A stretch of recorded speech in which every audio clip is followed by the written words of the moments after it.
Welcome to the United Methodist Church of the Resurrection Online. My name is Andrew Connard. I'm the pastor of Resurrection Online, and it's a joy to be with you in this worship service today.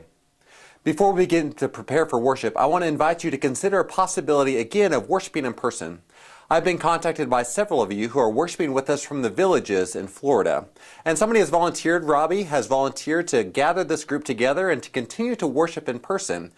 I invite you to contact me by sending me an email at andrew.connard@resonline.org if you are living in the villages of Florida and you're interested in worshiping with other people who are worshiping with Resurrection Online.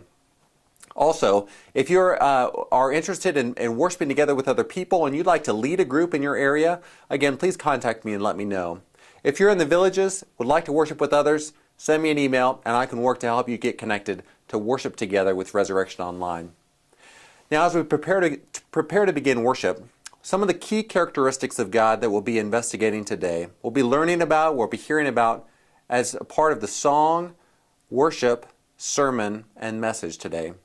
We'll be considering that salvation comes from God, and that ultimately, even though none of us is deserving, God gives us, it's a freely given gift of God's love and God's grace, the opportunity to be in right relationship with Him, the opportunity to be saved. The scripture for today that I invite you to just pause and listen to as we prepare for worship comes from the story of Jesus on the cross. It's from Luke chapter 23, verses 32 and 39 through 43. Hear these words as we prepare for worship. Two others also, who were criminals, were led away to be put to death with him. One of the criminals who were hanged there kept deriding him and saying, "Are you not the Messiah?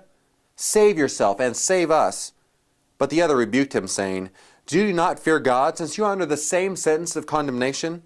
And we indeed have been condemned justly, for we are getting what we deserve for our deeds.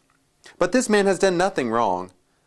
Then he said, "Jesus, remember me when you come into your kingdom." Jesus replied, "Truly I tell you, today you will be with me in paradise."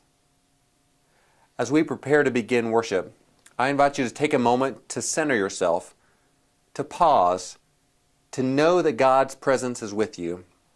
Whether you're by yourself, we gathered with the group, or just connected with a few others, I invite you to prepare your hearts and your minds for worship. Will you join me in worship today?